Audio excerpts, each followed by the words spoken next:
Okay students, last class हमने discuss किया था मल्टीप्लिकेशन ऑफ टू वेक्टर्स और मैंने आपको बताया था कि प्रोडक्ट ऑफ टू वेक्टर दो से पॉसिबल हो सकता है, dot product and cross product. और डॉट प्रोडक्ट को स्केलर प्रोडक्ट भी कहते हैं और क्रॉस प्रोडक्ट को वेक्टर प्रोडक्ट भी कहते हैं। ऐसा क्यों कहते हैं मैंने ये भी बताया था और मैंने थोड़ा सा शुरू किया था, that is dot product. Okay, तो आगे बढ़ने से पहले मैंने आपको एक क्वेश्चन दिया था और उस क्वेश्चन को सॉल्व करते हैं। ओके, एक क्वेश्चन मैंने आपको दिया था, ये आई होप आपको ये आपने ट्राई किया होगा। A B C D is a regular hexagon, find A B plus A C plus A D plus A E plus A F all vectors, और इसमें मोर देन वन करेक्ट था। Okay, तो I hope आपने solve किया होगा, मैं solve करता हूँ इसे। Okay, so let me draw the diagram first. Now I think diagram was something like this.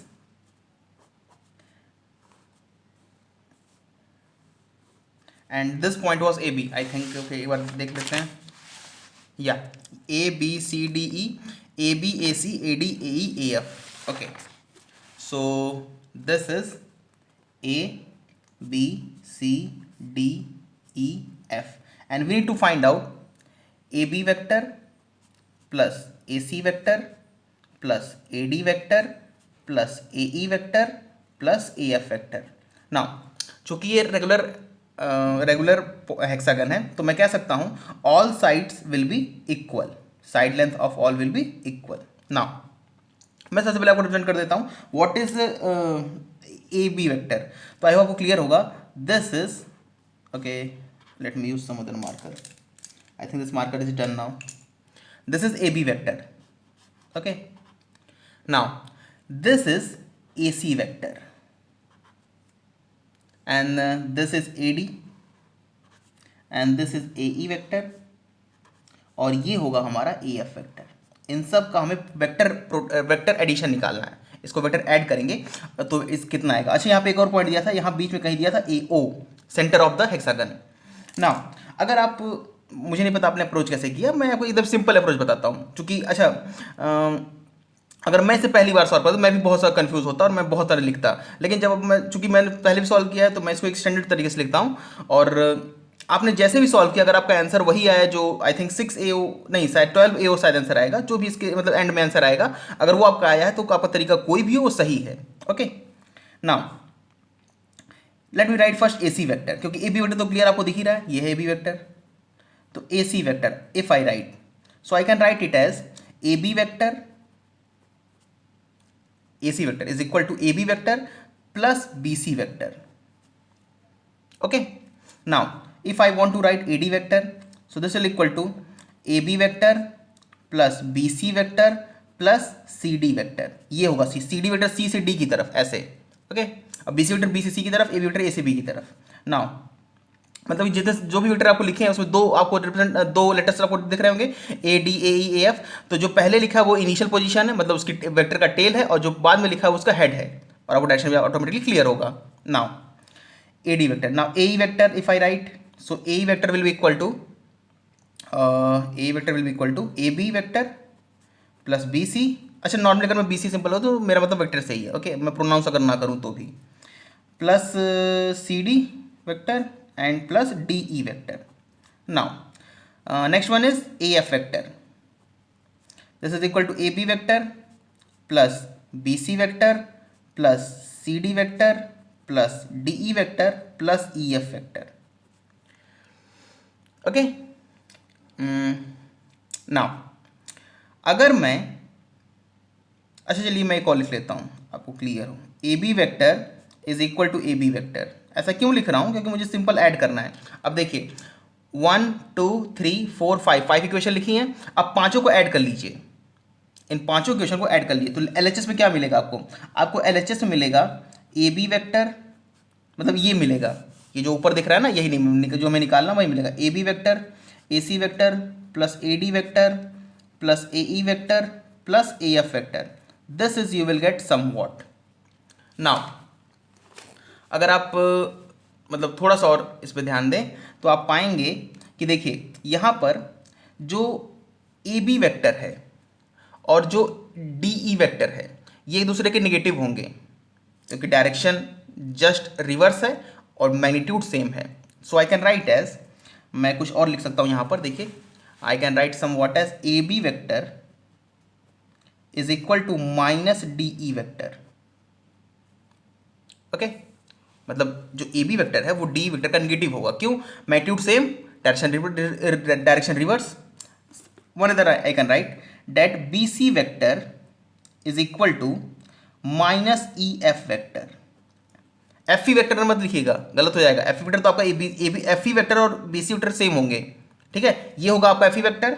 और somewhat this will be what I can say B C vector. ये दोनों पैरेलल, मतलब डायरेक्शन भी same होगा और दोनों का magnitude भी सेम होगा, क्योंकि रेगुलर हेक्सागन है। और लेकिन जो ई एफ वेक्टर होगा वो उसके जस्ट रिवर्स होगा, ऐसे। ओके, ए बी हो गया, बी सी हो गया। Again I can write C D. Now listen, C D vector is equal to A F vector, और I can say minus F A vector. लेकिन चूंकि यहाँ पे आपको कहीं एफ ए वेक्टर नहीं दिख रहा है, इसलिए मैं एफ ए वेक्टर को यूज़ नहीं कर रहा हूँ। नहीं तो अगर आप लिखें तो C D vector equal to minus F A vector, इसका मतलब ये और C D vector this both will be negative of each other. लेकिन चूंकि कहीं भी इस पांचों इक्वेशन में कहीं हमने एफ ए वेक्टर नहीं लिखा है, हमने ए एफ एक जगह लिखा है, आई थिंक लास्ट वाले में, तो इसलिए मैं इसके टर्म्स में लिख रहा हूँ। Okay, now so A F vector is equal to C D vector. Now अब अगर हम इसको ऐड करें तो देखिए एल एच एस तो पूरा ऐड होगा, इसको मैंने लिख दिया है। आर एच एस में कुछ कैंसिल होंगे, मैं पहले कैंसिल कर देते हैं। देखिए ए बी वेक्टर और डी ई वेक्टर कैंसिल होगा, so I am cancelling out. Okay, let me cancel with red pen. So A B vector and D E vector, this will get cancelled. Okay, next one, BC vector and EF vector. So this BC vector and EF vector. Okay, now this is DE, I think. Yeah. Okay, I have done a small mistake. ये D C vector नहीं होगा, ये D E vector होगा। Okay, ऐसे आप देखें, A F vector सोल्ड A B vector plus B C plus C D and plus D E. Okay, now A B vector जो है ये डी ई वेक्टर के नेगेटिव है, ये कैंसिल हुआ। तो हमने A B vector D vector cancel किया, बी सी और ई एफ कैंसिल किया, और ए बी और डी फिर एक बार फिर कैंसिल किया। अच्छा, अब देखते कुछ और जो कैंसिल हो सकता है। ए बी नहीं, अब हाँ ठीक है, तो ए बी हुआ, बी सी हुआ, सी डी हुआ। अच्छा, अगर आप कहें कि इसमें और कुछ कैंसिल नहीं होता, लेकिन हालांकि अब चाहे तो कैंसिल कर सकते हैं। कैसे कैंसिल कर सकते हैं? देखिए ए एफ वेक्टर और डी ई वेक्टर, ए एफ वेक्टर और सी डी वेक्टर सेम है, ठीक है। तो ऐसे भी आपको अगर आप ध्यान दें तो A B plus B C बराबर होगा, ओके, मैं वो कंफ्यूज नहीं करना चाह रहा, ठीक है। तो मतलब इतना कैंसिल हो सकता है, इसके आगे आप कैंसिल ना करिए, क्योंकि हमें जो इक्वेशन निकालनी है उसमें अगर आप और कैंसिल करेंगे तो इक्वेशन हमारी ब्रेक कर जाएगी ना। तो देखिए हमने क्या क्या कैंसिल किया, A B is equal to minus D E, A B is equal to minus D E, B C is equal to minus E F and C D is equal to A F vector now. और यहाँ पर हमने cancel किया A B D E, A B D E और B सी और E F, ये हमने cancel किया। तो देखिए क्या बचा यहाँ पे, यहाँ बचा हमारे पास A B B C C D, A B B C C D, A B B C C D. तो मैं ऐसे लिख सकता हूँ, this I can write as 3 take common A B vector plus B C vector plus C D vector. Okay, so I hope this will be clear. तो बस हमें अभी से थोड़ा सा फर्दर सॉल्व करना है। फर्दर सॉल्व ऐसे कर सकते हैं, A B vector plus B C vector, A B vector plus B C vector, just wait a minute, okay, nothing's problem here. So A B vector plus B C vector plus C D vector को मैं लिख सकता हूँ, देखिए A B vector plus B C vector plus C D vector, मेरे से ए D vector, अगर आप ऐसे भी ध्यान दें तो A B vector plus B C vector plus C D को मैं ए डी वेक्टर लिख सकता हूँ। तो simple I can write it as 3 A D vector. अच्छा, 6 ए ओ ई आएगा answer. Okay, so I hope this will be clear. और I think ये शायद एक ऑप्शन से मैच कर रहा होगा। ओके, 3 ओके नो, नहीं किसी से मैच नहीं कर रहा है ना। यहाँ पर अब हम क्या कर सकते हैं, we can write A D vector as, जैसे यहाँ पे अगर देखें तो ए डी वेक्टर जो आपको दिख रहा है ये ट्वाइस होगा ए ओ वेक्टर के। ऐसा क्यों? क्योंकि देखिए ए ओ वेक्टर और ए डी वेक्टर डायरेक्शन सेम है। अगर मैं इसे पहले लिखता हूँ, देखिए ए डी वेक्टर, जो ए डी वेक्टर है इसका जो डायरेक्शन है ये बराबर है ए ओ वेक्टर के डायरेक्शन के। और एंड जो ए ओ वेक्टर है, ए ओ वेक्टर इसका मैग्नीट्यूड ये है, मतलब ट्वाइस ऑफ ए वेक्टर का मैग्नीट्यूड ये बराबर है ए डी वेक्टर के मैग्नीट्यूड के। तो अगर आप पीछे पेज टर्न करके कुछ देखें तो मैंने आपको बताया था, अगर ऐसे रिलेशन मिलते हैं तो आप इसको अपोजिट कह सकते हैं। You can write as A D vector is equal to twice of A O vector. अगर आप इस इक्वेशन को इसमें पुट करें तो आपको आंसर मिलेगा, ये जो पूरा ब्रैकेट है, this whole bracket will be equal to 6 of A O vector. Now this is the answer जो कि हमें फाइंड करना था। आई होप आपको एक पूरा क्वेश्चन क्लियर हुआ होगा। नाउ आंसर देखते हैं। मोर देन वन करेक्ट था। 6 ए सी नहीं, 0 नहीं, ऑब्वियसली नहीं। 6 12 ए ओ नहीं। आई थिंक मैंने ये ए डी था, आई डोंट नो ये ए डी था या ए ओ था, लेकिन ये ए ओ ही होगा, जो भी था ये ए ओ ही होगा and this will B correct answer. Actually मैंने ऑप्शन सही से फ्रेम नहीं किया, इसमें शायद ये जो ऑप्शन था ना इसकी जगह I think 3 A D vector लिखा था। इसमें दो, मतलब इसके दो ऑप्शन सही थे, ये शायद 3 ए डी वेक्टर था, ये ऐसे था कुछ। और इस क्वेश्चन में आपके दो आंसर सही थे, सी और डी आंसर सही था, तो ये आंसर भी सही होगा। ओके, अगर ये 3 ए डी है तो ये ऐसे सॉल्व करते हैं मोर देन वन करेक्ट आंसर। मोर देन वन करेक्ट में नेगेटिव मार्किंग इसलिए नहीं होती क्योंकि नॉर्मली गलत होने के चांसेस ज़्यादा होते हैं। ओके, मोर देन वन करेक्ट और इंटीजर टाइप, ये दो तरह क्वेश्चन होते हैं, तो टाइप होते हैं क्वेश्चन के। जैसे कि आप अगर फिजिक्स आप अटेम्प्ट करें तो आपको मिलेगा एक section A, section B, section C, तो ऐसे एक सेक्शन होता है मोर देन वन करेक्ट, ऐसे सेक्शन होता है इंटीजर टाइप का। तो ये क्वेश्चन काफ़ी मतलब डिफिकल्ट टाइप होते हैं और कंपटीशन इन पे बहुत ज़्यादा बेस्ड होता है क्योंकि ये क्वेश्चन कंपटीशन से सही होता है शायद, इसलिए। Okay, so I hope this will clear.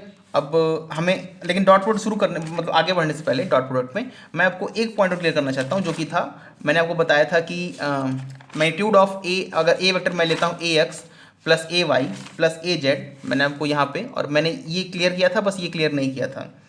तो ये तो ऐसे भी क्लियर है, अगर आप यहाँ देखें, अगर आप ए एक्स लें, जैसे यहाँ पर अगर आप ए एक्स लें, लेट से आप ऐसे लें, तो अगर ये ए एक्स है और ये वाई है, तो जो आपका ए वेक्टर का मैग्नीट्यूड जो लेंथ आएगी पूरी, वो अंडर ए एक्स स्क्वायर प्लस ए वाई स्क्वायर आएगा पाइथागोरस थ्योरम से। ये तो क्लियर है इसलिए। लेकिन यहाँ पे एक पॉइंट जो क्लियर करना है वो ये है कि ये मैग्नीट्यूड कैसे आएगा। तो इसके लिए मैं आपको एक मतलब एक बेसिक सा एक अरेंजमेंट बनाता हूँ और उससे मैं आपको क्लियर करता हूँ। Let's see.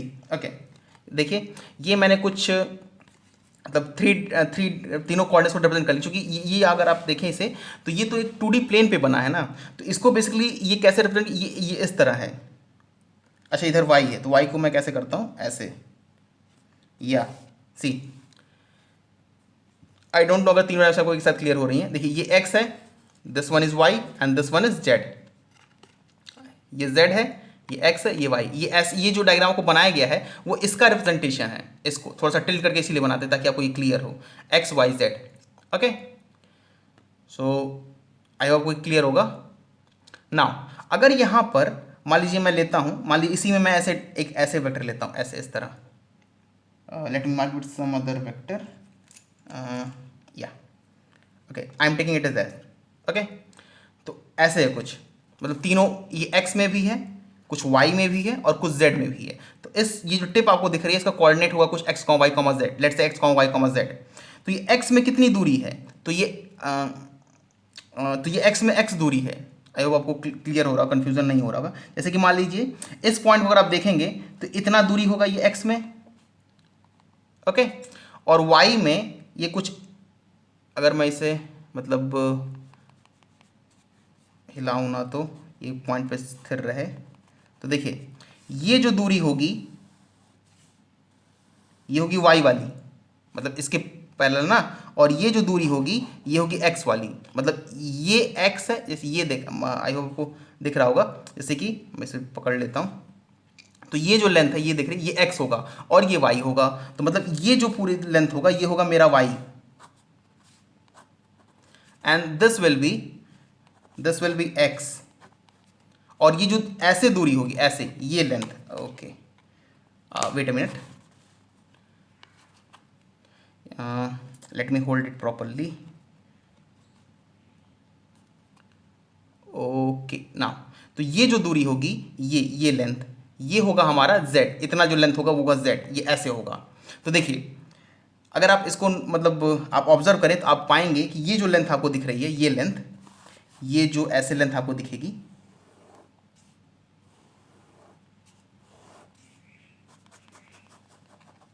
ये जो आपको लेंथ दिखेगी, ये इसका इसका इस प्लेन पर प्रोजेक्शन है। और ये कितना होगा, ये जो लेंथ होगा ये होगा आपका under root x square plus Y square, Pythagoras theorem से। आई होप को ये क्लियर होगा। ठीक है, अब मैं एक ट्रायंगल ड्रॉ करता हूं, देखिए तो ये जो लेंथ हुआ, ये हुआ X square plus Y square, और ये है जेड। ओके, तो अगर मैं इस ट्रायंगल को ड्रॉ करूं, ये आपको 90 डिग्री मिलेगा।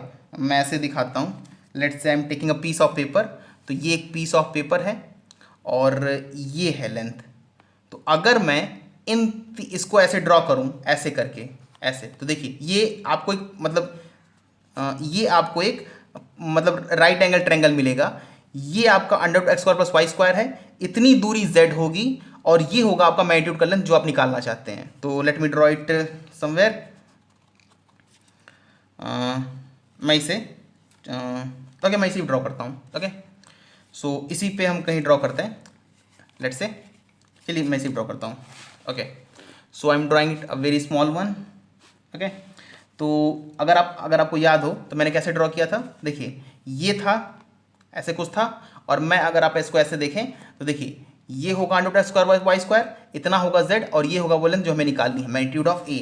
तो ये होगा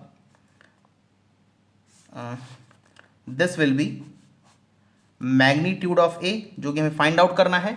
और जो बेस था, देखिए ये जो बेस था ये ऐसे था ना, तो ये बेस जो होगा ये होगा हमारा अंडर रूट एक्स स्क्वायर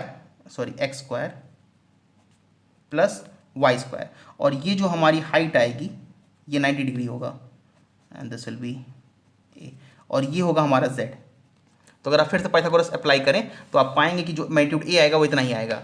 इसका स्क्वायर करेंगे प्लस जेड का स्क्वायर, और इसका स्क्वायर करें तो आपका एक्स स्क्वायर प्लस ए वाई स्क्वायर आएगा। एक्चुअली यहाँ पे ये लेंथ जो होगी, ये देखिए ये ए एक्स होगी, ये ए वाई होगी, तो ये आएगा आपका under root a x square plus A y square. Okay, चूंकि मैंने एक्स वाई लिया तो मैंने under root x square plus Y square ले लिया। ओके, तो ये हमारा होगा a z. Now this will come as, this is ax and this is ay, so this will come as under root ax square plus ay square plus az square, इसका square करेंगे plus az का square, तो आप ऐसा solve करेंगे तो आपका magnitude a आएगा, इतना आएगा। ओके, सो आई होप आपको क्लियर हुआ होगा। और ऐसे ही निकालते हैं, ये फिक्स मतलब एक डिफाइंड होता है। अगर आप ऐसे जनरल फॉर्म में वेक्टर लेते हैं, एक जिसका एक्स आई मतलब एक्स एक्सिस के अलॉन्ग ए एक्स है, वाई एक्सिस के अलॉन्ग ए जेड है, वो ए वाई है सॉरी, और जेड एक्सिस के अलॉन्ग ए जेड है, तो आपका जो मैग्नीट्यूड होता है, जो लेंथ होती है उस वेक्टर की, वो होता है under root A square plus A y square plus A Z square. ये क्लियर करना इसलिए इंपॉर्टेंट था क्योंकि अब हम जनरलाइज वेक्टर ज़्यादा लेंगे, क्योंकि अब आप पढ़ रहे हैं डॉट प्रोडक्ट, और डॉट प्रोडक्ट में आप जनरलाइज वेक्टर ज़्यादा लेंगे। Okay, so now let's proceed to our, let's continue this topic, that is dot product. Okay, so I dot product को, okay wait a minute, okay now it's clear। Dot product को scalar product भी कहते हैं। ऐसा क्यों कहते हैं, ऐसा इसलिए कहते हैं क्योंकि ये एक स्केलर क्वांटिटी है, इसके पास कोई डायरेक्शन नहीं होती है, इसलिए इसे स्केलर प्रोडक्ट भी कहते हैं। नाउ और थीटा है, ये एंगल होता है ए और बी का, और मैंने आपको शुरुआत में बता ही चुका हूँ कि दो वेक्टर के बीच में एंगल कैसे डिफाइन करते हैं। नाउ कुछ स्टैंडर्ड केसेस लेते हैं। स्टैंडर्ड केसेस ऐसे ले सकते हैं, जैसे हमने उसमें लिए थे, जब मैंने रिजल्टेंट लिखा था, मैंने लिखा था ना under root A square plus B square plus 2ab cos theta, resultant के मैग्नीट्यूड का फॉर्मूला, और हमें थीटा स्टैंडर्ड लिया था। स्टैंडर्ड जैसे ले सकते हैं 0 डिग्री, 90 डिग्री, 180 डिग्री, 270 ले सकते हैं, पर ज़रूरत नहीं पड़ेगी 270 की। Now if let's take some standard results, so if theta is equal to 0 degree, अगर थीटा 0 डिग्री है तो इस केस में आई होप आपको क्लियर होगा कि वेक्टर कैसे होंगे, हमारे दोनों ही वेक्टर पैरेलल होंगे। अब आप पैरेलल बहुत ड्रॉ कर सकते हैं। Let's I am drawing this one as a vector and this one as b vector. अच्छा, अगर आप ध्यान दें तो आपको डायग्राम से क्लियर होगा कि मैग्नीट्यूड का जो बी का मैग्नीट्यूड है वो ए के मैग्नीट्यूड से कम है। तो आप उल्टा भी ले सकते हैं, आप ए को भी छोटा कर सकते हैं, बी को बड़ा कर सकते हैं, उससे कोई खास फर्क नहीं पड़ेगा। तो अगर इसमें मुझे ए डॉट बी लिखना हो, so A dot B, if I want to write, so I will write it is magnitude A magnitude B and cos theta by formula. इसका जो मैग्नीट्यूड है मैं उसे लेता हूँ ए और इसके मैग्नीट्यूड को मैं लेता हूँ बी, सिंपल फॉर्म में, मतलब ज़्यादा बड़ा नहीं लिखने की, मतलब टीडीएस हमेशा ना हो। तो इसे मैं लिखूँगा a b cos zero, y cos zero, because इनके बीच का एंगल कितना है, जीरो। तो this will come as a into b, simple, दोनों का प्रोडक्ट ले लीजिए। ऐसे भी मैं एक पॉइंट आउट कहूँ तो कॉस थीटा की वैल्यू हमेशा -1 और 1 के बीच में होती है। मतलब कॉस थीटा का जो कॉस थीटा का जो वैल्यू होती है वो हमेशा 1 से कम होती है। 1 से कम का मतलब कि उसका जो मैग्नीट्यूड होगा, मतलब नेगेटिव अगर ना काउंट करें तो हमेशा 1 से छोटा होगा वैल्यू, या 1 के इक्वल भी हो सकता है। तो कॉस थीटा की मैक्सिमम वैल्यू क्या होगी, 1। मतलब ए डॉट बी मैक्सिमम कब आएगा, ए डॉट बी मैक्सिमम तब आएगा जब दोनों वेक्टर आपके पैरेलल हो जाएं, तभी यहाँ पर कॉस थीटा की वैल्यू 1 होगी। अच्छा, इसके अलावा और कोई केस ले लीजिए, मान लीजिए आप 0 से बढ़ा के आप 30 डिग्री ले रहे हैं, तो कॉस 30 होता है 1/2, तो ये वैल्यू आधी हो जाएगी। मतलब कि इस वक्त डॉट प्रोडक्ट मान लीजिए इस वक्त डॉट प्रोडक्ट, इन दोनों का डॉट प्रोडक्ट 10 आ रहा है, तो जैसे इनके बीच आप एंगल 60 करेंगे, सॉरी नॉट 60 नहीं 30 करेंगे, जैसे 30 करेंगे इनका डॉट प्रोडक्ट 5 हो जाएगा, क्योंकि ए डॉट भी तो वही रहेगा, लेकिन अब आ गया cos 30, और cos 30 होता है 1/2, तो 1/2 आते ही इसका आधा हो जाएगा। Now let me take one more standard result, that is angle theta is equal to 180, or you can say pi. Now if theta is equal to 180, तो आई होप वो क्लियर होगा कि ए और बी कुछ इस तरह होंगे, मतलब दोनों अपोजिट होंगे। अगर ये ए है, this is a vector, so this will be somewhat b vector and this magnitude is b. So in this case we will write a dot b as magnitude a magnitude b cos theta, formula a b cos 180 and this will come as cos 180 होता है -1, मैंने आपको table दी उसे याद कर लीजिएगा अगर आपको कंफ्यूजन है तो। cos 180 होता है -1, cos 0 1, cos 180 -1 minus A B. तो देखिए इस केस में मतलब अगर थीटा 180 है तो आपका जो डॉट प्रोडक्ट होता है वो मिनिमम होता है, और वो नेगेटिव भी हो सकता है, क्योंकि स्केलर क्वांटिटी नेगेटिव तो हो ही सकती है, तो ये स्केलर क्वांटिटी नेगेटिव हो सकती है। तो नेगेटिव कब होगी, नेगेटिव तब होगी जब आपका थीटा 90 से ज़्यादा और 180 से कम होगा, और नेगेटिव मैक्सिमम कब होगा, नेगेटिव मैक्सिमम तब होगा जब थीटा 180 होगा। Now let me take one more, if let me use another marker, if theta is equal to 90 degree, अगर थीटा 90 डिग्री है, अगर थीटा 90 डिग्री है तो आई होप क्लियर होगा, ए वेक्टर मान लीजिए इस तरफ है, तो बी वेक्टर हमारा कुछ इस तरफ होगा। अच्छा, फिर आप कह सकते हैं सर बी वेक्टर ऊपर क्यों लिए, नीचे भी ले सकते हैं, तो बिल्कुल ले सकते हैं, कोई उससे फर्क नहीं पड़ेगा हमारे मतलब रिजल्ट, स्टैंडर्ड रिजल्ट पे जो मैं आपको मतलब समझाना चाह रहा हूँ उससे कोई अंतर नहीं पड़ेगा उस पर। ओके, देखिए अगर दोनों वेक्टर परपेंडिकुलर हों तो क्या होता है, a dot B this will be equal to magnitude A magnitude b cos theta. Magnitude a let say a है, magnitude b let say b है, कॉस 90 कितना होता है 0, so this will come as 0। मतलब कि अगर दोनों वेक्टर एक दूसरे के परपेंडिकुलर हैं तो दोनों का ही डॉट प्रोडक्ट कितना होगा, 0। दोनों का डॉट प्रोडक्ट कितना होगा, 0। इसे याद रखिएगा, वेरी इंपॉर्टेंट पॉइंट।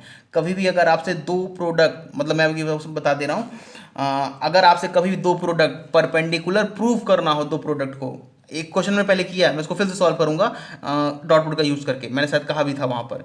तो अगर आपको किसी भी दो वेक्टर को परपेंडिकुलर प्रूफ करना है तो आप सिंपल ये प्रूफ कर दिए उनका डॉट प्रोडक्ट 0 है, तो ये ऑटोमेटिकली क्लियर हो जाएगा, उनका मतलब वो एक दूसरे के परपेंडिकुलर हैं।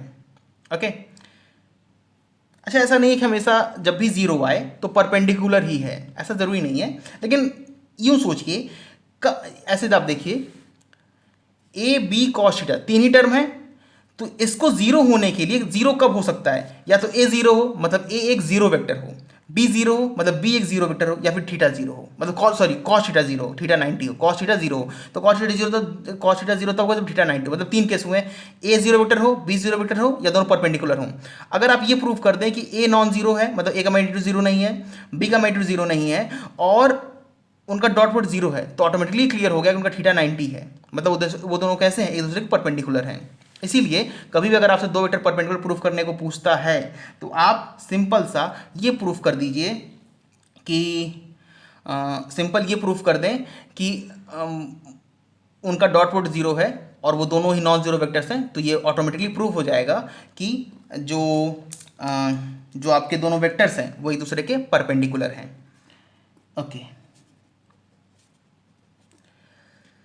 सो आई दिस विल क्लियर। अच्छा, इन्हीं स्टैंडर्ड फॉर्मूले को इसको अप्लाई करते हैं, जो तीनों आपने वेक्टर जो एक्सिस पढ़ी हैं आई कैप जे कैप के कैप, उस पर अप्लाई करते हैं, तो ये कुछ इस तरह होगा।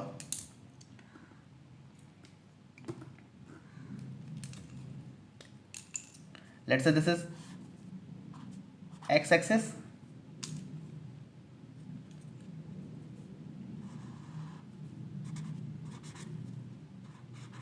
this is y axis and this is z axis। Now यहाँ पर इसके अलॉन्ग यूनिट वेक्टर है आई कैप, इसके अलॉन्ग यूनिट वेक्टर है J cap, and along z axis we taking unit vector as K cap. Okay, तो यहाँ पर देखिए डॉट प्रोडक्ट में कितने तरीके से ले सकता हूँ, तीन है ना, डॉट प्रोडक्ट किन्हीं दो को लिया जाए, तो किन्हीं दो को लेने के लिए मैं ले सकता हूँ कुछ 6 तरीके से। देखिए मैं लिखता हूँ तीन सारे, तो I cap dot I cap कितना होगा, J cap dot J cap, and K cap dot K cap. अच्छा, एक पॉइंट और कि जो डॉट प्रोडक्ट है ये डिस्ट्रीब्यूटिव और कम्यूटेटिव तीन लॉ होते हैं, डिस्ट्रीब्यूटिव कम्यूटेटिव एसोसिएटिव, ये तीनों फॉलो करता है। इसका मतलब कैसा, मतलब ये है कि i dot a dot b और बी डॉट ए सेम होगा। कैसे, अगर आप ऐसे भी देख लें, देखिए अगर आप यहाँ नोटिस करें, अगर मैं ए डॉट बी लिखता हूँ ए बी कॉस थीटा, अगर मैं बी डॉट ए लिखूँ तो क्या लिखूँ, बी ए कॉस थीटा, और a b cos theta b a cos theta तो सेम ही तो है, क्योंकि ये डॉट प्रोडक्ट है, इसमें कोई डायरेक्शन जैसी चीज़ नहीं है। हालांकि ये बात ध्यान रखिएगा, ये चीज़ क्रॉस प्रोडक्ट फॉलो नहीं होगी, इसलिए इस पॉइंट थोड़ा सा इंपॉर्टेंट है। A dot b dot equal होता है, लेकिन ए क्रॉस बी और बी क्रॉस इक्वल नहीं होता। मैं आपको क्लियर करूँगा कैसे नहीं होता है। ओके, सो आई डॉट आई, जे डॉट जे, के डॉट के, और तीन मैं ऐसे ले सकता हूँ, आई डॉट जे, जे डॉट के and k dot I, this will be equal to how much now, so मैं फॉर्मूला यूज करके नहीं लिख रहा। अच्छा, एक पॉइंट और कि I का मैग्नीट्यूड कितना होगा 1, क्यों, क्योंकि मैंने को पहले बताया है यूनिट वेक्टर के मैग्नीट्यूड कितने होते हैं 1, तो J का मैग्नीट्यूड भी 1, K का मैग्नीट्यूड भी 1। तो I डॉट आई अगर आप ऐसे ध्यान दें तो देखिए I और I के बीच एंगल कितना है 0, तो अगर आपको याद हो तो आई और आई का ए डॉट बी, अगर थीटा जीरो होता है तो ए इंटू बी होता है, सिंपल, दोनों के मैग्नीट्यूड का प्रोडक्ट ले लीजिए तो ये होगा 1, this will be also equal to 1 and this also equal to 1। I hope आपको ये क्लियर होगा। Now i dot j, this will be 0, क्यों, 90 डिग्री, दोनों से परपेंडिकुलर हैं और दोनों ही नॉन जीरो वेक्टर हैं, ये भी 0 और ये भी 0। ओके, अच्छा, के डॉट आई कितना है 0, तो आई डॉट के कितना होगा, वो भी 0 होगा। आप ऐसे भी देख लीजिए कि के और आई परपेंडिकुलर है, तो आई और के भी तो परपेंडिकुलर हैं। हालांकि आप इसे तो मतलब आप ऐसे इसको सही समझिए, तो ऐसे सोचिए कि ए डॉट बी और बी डॉट ए सेम होता है, इसलिए के डॉट आई और आई डॉट के सेम होगा, तो दोनों एंगल्स आंसर 0 ही होगा। Okay, so I this will clear. अब मैं आपको एक स्टैंडर्ड और समझाता हूँ, एक स्टैंडर्ड मतलब डॉट प्रोडक्ट को ही लेकर। स्टैंडर्ड ये है कि मैं दो वेक्टर एज्यूम करता हूँ, दो वेक्टर ऐसे जूम करता हूँ। Let's I am taking first one as a vector as a x component along x axis i cap, component along y axis a y j cap, a z k cap, ये एक vector. दूसरा vector और assume करते हैं, that is b one b vector b x i cap b Y j cap b z k cap. Now अगर इन दोनों के बीच में डॉट प्रोडक्ट लेना हो, ए डॉट बी, तो मैग्नीट्यूड ए मैग्नीट्यूड बी कॉस थीटा। एक तरीका और है, वो तरीका ये है कि आप ऐसे लिखिए, ए x i cap, A y j cap, a z k cap dot B x i cap, b Y j cap, b z k cap. Okay, now dot product जो होता है, मैंने आपको बताया कि ये एसोसिएटिव, कम्यूनिटेटिव और डिस्ट्रीब्यूटिव तीनों लॉ फॉलो करता है। उसका मतलब क्या होता है? अच्छा, मैं इसीलिए लिख रहा हूँ क्योंकि ये आपको वर्ड ही नहीं समझ में आते तो लिखने का क्या मतलब होगा। और दूसरा पॉइंट ये कि ये वर्ड आपको इस मतलब ऐसा कोई क्वेश्चन नहीं आएगा कि फॉलो करता है नहीं करता है, ये आपको सिंपल आपको समझना है कि बेसिकली इसका मतलब क्या है, ये फॉलो करता है। ओके, नाउ लेट्स सी, अगर ये तीनों लॉ फॉलो करता है तो ये जो ए एक्स आई कैप है इसको आप पकड़िए और इन तीनों से डॉट प्रोडक्ट निकाल लीजिए और ऐड कर लीजिए। फिर इसको लीजिए, तीनों से डॉट प्रोडक्ट निकालिए, ऐड कर लीजिए, और इसको लीजिए, तीनों से डॉट प्रोडक्ट निकालिए, ऐड कर लीजिए। ठीक है, सिंपल। जैसे आप एक्स प्लस वाई और ऐसे A plus B into C plus D bracket whole, मतलब A plus B bracket into C plus D bracket, इसको मल्टीप्लाई करते हैं। आप कैसे करते हैं? A C plus A D plus B C plus B D, ऐसे करते हैं ना मल्टीप्लाई करके। तो उसी लॉ को फॉलो करने को कहते हैं एसोसिएटिव और डिस्ट्रीब्यूटिव फॉलो करना। ओके, तो यहाँ पे मैं बताता हूँ कैसे होगा ये। तो इसमें बेसिकली 9 टर्म्स आएंगे, यहाँ पे 9 टर्म्स आएंगे, मैं पूरे लिखता हूँ 9 टर्म। तो ए एक्स बी एक्स, ये तो स्केलर था, दोनों स्केलर थे आपके, सिंपल मल्टीप्लाई हो गए।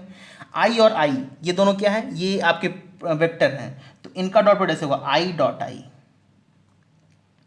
Plus A X B Y I dot J, आई आपको क्लियर हो रहा हो, plus A X B Z I dot K plus. So ये 3 हुए। फिर ए वाई से 3 आएगा, A Y B X J dot I, आप इसको आई डॉट जे भी लिख सकते हैं, कोई फर्क नहीं, plus A Y B Y J dot J plus A Y B Z J dot K plus. okay, let me write in another line. So this will be az bx k dot I plus az by k dot j az bz k dot k. So this will be equal to, देखिए आई dot जे क्या होगा? Okay, let me mark with ये value, ये कितना होगा? ये 0 होगा। क्यों? क्योंकि आई डॉट जे, अगर आप ऊपर देखें तो अभी थोड़ी देर पहले आपने देखा आई डॉट जे 0 होता है। क्यों 0 होता है? कि दोनों परपेंडिकुलर होते हैं। Okay, so okay, i dot j this will be equal to 0। Similarly i dot k dot i 0 होता है, तो आई डॉट के भी कितना होगा? 0, तो ये भी हो गया 0। इस तरह अगर आप नोटिस करें तो ये भी 0 होगा, ये आएगा जे डॉट के, ये भी 0 होगा, ये भी 0 होगा, और ये भी 0 होगा। ओके, और कुछ जो हो रहा हो 0? नहीं, अब 0 कुछ नहीं होगा। एक चीज़ और, आई डॉट आई ये 1 होगा, तो मैं इससे मार्क करता हूँ, this will be equal to 1। Similarly यहाँ पर जे डॉट जे 1 और के डॉट के 1। तो अगर आप इसे सॉल्व करें तो ये आपका आएगा A X B X plus A Y B Y plus A Z B Z, and this will be equal to A dot B. This is what I want to prove to you. ये बहुत ही important formula है आपके लिए। Okay, सो मैंने आपको 2 formula बताया, ए dot B का, एक ए बी कॉस थीटा, और ये मैं तीनों को एक साथ लिख देता हूँ क्योंकि अच्छा, तीनों के साथ लिखने से आपको थोड़ा बहुत मतलब क्लियर होगा और आपको सॉल्व करना इजी होगा। So I can write A dot B is equal to, okay, let me write first as magnitude A, तो magnitude A magnitude B and cos theta इसको मैं ऐसे भी लिख सकता हूँ। देखिए मैग्नीट्यूड ए मैं क्या लिख सकता हूँ, मैग्नीट्यूड ए मैं लिख सकता हूँ ए x square A y square plus A Z square, लिख सकते हैं ना। और सिमिलरली मैं मैग्नीट्यूड बी लिख सकता हूँ B X square B Y square B Z square और cos theta, and this will be equal to A X B X A Y B Y A Z B Z. This will be what will be equal to A dot B. अच्छा, ये question आपके लिए important है, मतलब ये आपके, अगर आप ऐसे समझें तो ये आपने, ये पूरा समरी है जो आपने अभी तक डॉट प्रोडक्ट में पढ़ा है। ओके, स्टैंडर्ड केसेस आपके भी इसी से निकल जाएंगे और आपके फॉर्मूले भी इसी से निकल जाएंगे। ठीक है, अच्छा देखिए अब मैं आपको समझाता हूँ क्वेश्चन कैसे कैसे पूछे जा सकते हैं। देखिए क्वेश्चन कैसे पूछे जा सकते हैं, आपको ए वेक्टर देगा बी वेक्टर देगा कॉस थीटा पूछ लेगा दोनों के बीच का, तो सिंपल ये फॉर्मूला यूज़ करिए, कॉस थीटा ऐसे निकालिए, इसको इन दोनों को इधर डिवाइड कर लीजिए और पापा ए X B X A Y B Y और ए जेड बी जेड सब पता ही होगा आपको, क्योंकि आपको वेक्टर दिया रहेगा, कॉस थीटा निकल जाएगा आपका। मतलब कोई भी अगर दो वेक्टर दिया हो, उसके बीच का एंगल पूछे तो आप उसको निकाल सकते हैं। ओके, और कैसे क्वेश्चन पूछ सकता है, देखिए ऐसे पूछ सकता है कि आपसे ए का मैग्नीट्यूड दे दे, बी का कॉस थीटा दे दे और बी का मैग्नीट्यूड पूछे, तो आप ऐसे निकाल सकते हैं। ठीक है, तो मतलब इसमें मतलब ये इन्हीं क्वेश्चंस को घुमा फिरा के आपके सारे क्वेश्चन बनेंगे। इसके अलावा डॉट प्रोडक्ट में और कुछ भी नया नहीं है। मैं 2 क्वेश्चन सॉल्व करता हूं और फिर हम मूव करेंगे क्रॉस प्रोडक्ट पर। हालांकि मैं आपको बता दूं कि ये वेक्टर है और वेक्टर मैथमेटिकल टॉपिक है, तो आप इस पर जितनी प्रैक्टिस करें उतना कम है। मतलब अगर आप इसे प्रैक्टिस नहीं करेंगे और सोचें कि हमें समझ में आ गया, तो आप यूँ समझ लीजिए कि आपसे एग्जाम में क्वेश्चन पुल आउट नहीं होंगे रियली। तो आप इसे प्रैक्टिस करते रहिए, आपको जो भी क्वेश्चन मिलते हैं, जहाँ से मिलते हैं, NCERT, S C Verma, Naveen publication, competitive exam, JEE exam, जो भी मतलब कोई क्वेश्चन मिलते हैं जहाँ से इको वेक्टर के, आप उसे सॉल्व करिए। Okay, let me right a question. Okay, question is find angle between force F 3i cap plus 4j cap minus 5k cap and displacement d is equal to 5i cap 4j cap plus 3k cap and also find the position of f on d। अच्छा student कैसे ऐसे सोचते हैं कि sir हमने force और displacement पढ़ा ही नहीं है, कोई जरूरत नहीं है आपको फोर्स और डिस्प्लेसमेंट, वेक्टर का क्वेश्चन है, प्योरली वेक्टर का क्वेश्चन है, इसमें आपको फोर्स और डिस्प्लेसमेंट किसी कॉन्सेप्ट की जरूरत नहीं है, हालांकि वो 2 वर्ड क्वेश्चन में जरूर है। ओके, तो मैं इसे सॉल्व करता हूँ। देखिए, तो f vector is given as 3i cap plus 4j cap minus 5k cap and d vector is given as 5i cap plus 4j cap plus 3k cap। Magnitude 5 find कर लेते हैं, तो मैग्नीट्यूड ऑफ f होगा under root 3 square 9 4 square 16 5 square 25, magnitude d square. अच्छा इसे solve कर लेते हैं, तो 16 प्लस 9 25 तो ये होगा 50 या under root 50। Okay, this is f vector magnitude and this will come as 25 4 का 16 3 का 9, तो दिस, अच्छा ये भी उतना ही आएगा। ओके, मतलब दोनों का मैग्नीट्यूड सेम है, तो ये आएगा 50। ओके, नाउ हमसे क्या, हमें एंगल फाइंड करना है, फाइंड एंगल बिटवीन। ओके, तो मैं ये फॉर्मूला यूज़ करता हूँ, ये वाला कॉस थीटा, ये वाला यूज़ करता हूँ। चलिए, बेसिकली ए और बी तो यही लिखा है ना, तो ये वाला यूज़ करता हूँ, cos theta this upon this. Now तो कॉस थीटा मैं लिखूँगा F vector dot D vector upon magnitude of F and magnitude of D. I hope clear होगा।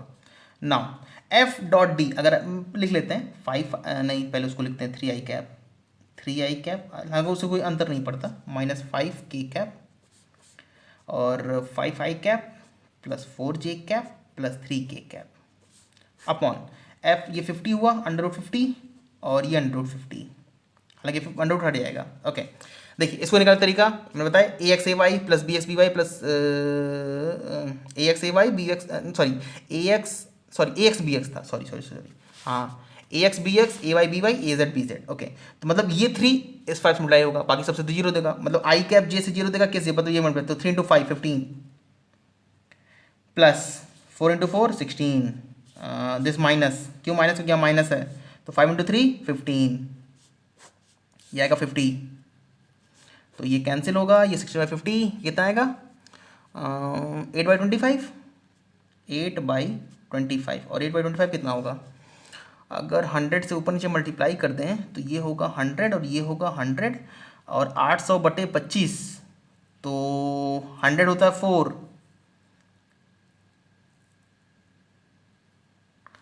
25 3 जा 75, 50,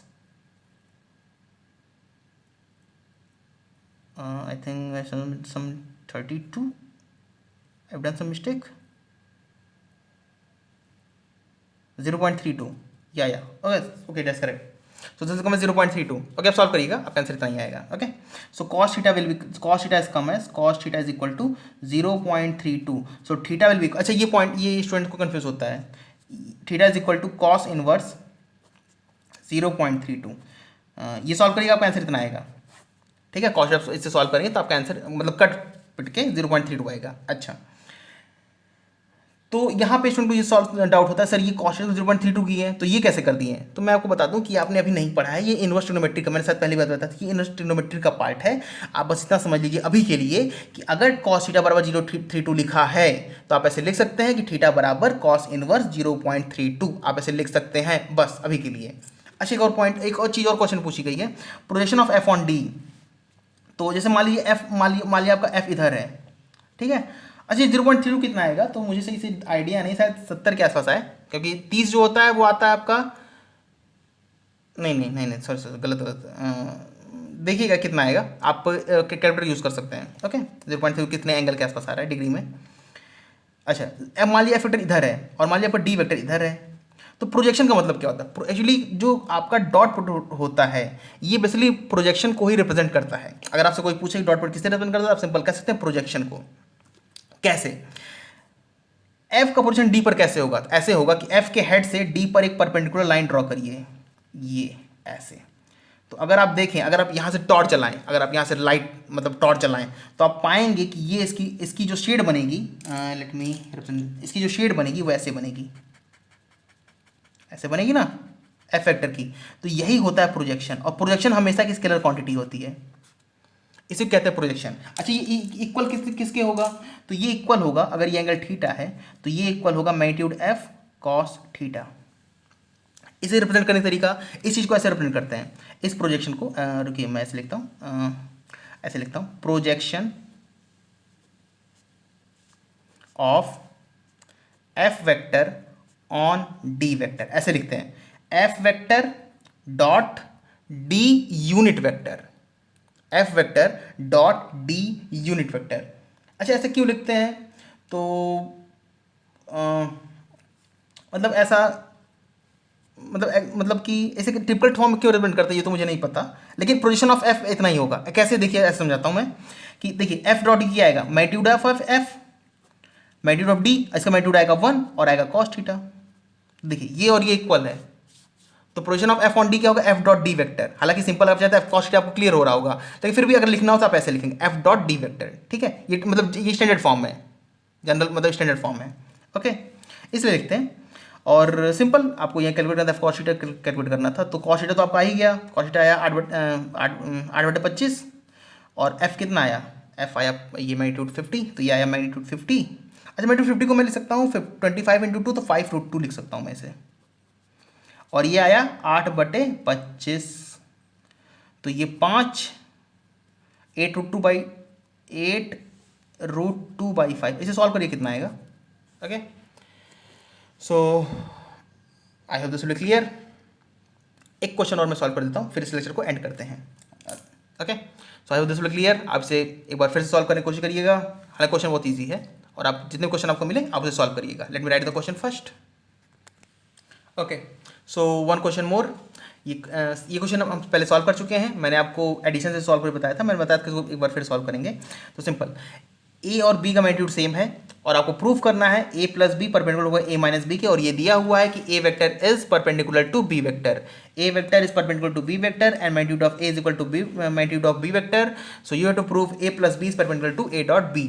ओके तो अगर ए और बी दोनों परपेंडिकुलर हैं जैसा कि क्वेश्चन में दिया हुआ है, तो मैं लिख सकता हूँ ये अच्छा यहाँ पे ये तो नहीं दिया कि ए बी का ए का मैग्नीट्यूड 0 नहीं है, लेकिन हम हालांकि हम ज्यूम करेंगे ए का मैग्नीट्यूड 0 नहीं होगा, अगर ए का मैग्नीट्यूड 0 हो जाएगा तो 0 वेक्टर हो जाएगा, और यहाँ पे 0 वेक्टर के साथ बहुत सारे कॉन्स्टेंट्स अप्लाई नहीं होते हैं। Okay my battery is power only 5%, so I think I have to hurry. Okay so मैं जल्दी सॉल्व करता हूँ। So simple, a dot b ये कितना होगा 0, क्यों, परपेंडिकुलर है, मैं लिख देता हूँ A vector is perpendicular to B vector. Okay हमें क्या प्रूफ करना है, हमें प्रूफ करना है ए प्लस बी वेक्टर और ए माइनस बी वेक्टर, ये सॉरी माइनस माइनस माइनस, ये दोनों परपेंडिकुलर, तो मैंने बताया परपेंडिकुलर प्रूफ करना है, तो सिंपल क्या प्रूफ कर लीजिए, इनका डॉट प्रोडक्ट जीरो आएगा, तो सिंपल डॉट प्रोडक्ट का मैं लेता हूँ। अच्छा कैसे, तो ऐसे मैं सॉल्व करता हूँ सिंपल सा, ए को लेते हैं इसके अंदर मतलब डॉट प्रोडक्ट लेते हैं, देखिए ऐसे लेंगे a dot A minus a dot b plus, अब ये बी को लेते हैं तो ये होगा b dot A minus b dot B.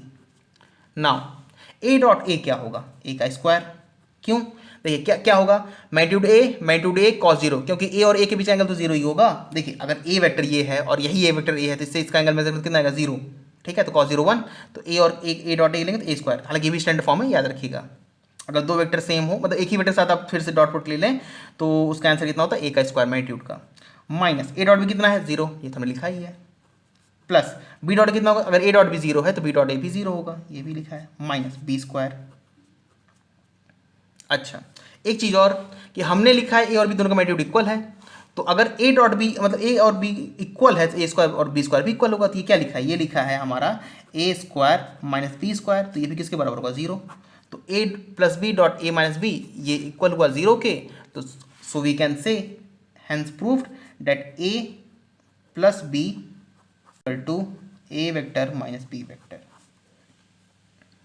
I hope this will be clear. Okay so I think आपको समझ में आया होगा, आप चाहे तो इसको फिर से देख सकते हैं, कोई डाउट होगा तो आप कमेंट में पोस्ट कर सकते हैं, आई विल आंसर इट, और नेक्स्ट क्लास में हम देखेंगे cross product. Okay so okay that's all for this one, I hope we will see soon. Okay मैं कोशिश करूँगा मैं जल्दी से जल्दी अगला वीडियो अपलोड कर सकूँ, इसमें थोड़ा सा डिले हुआ इसके लिए सॉरी। जय हिंद।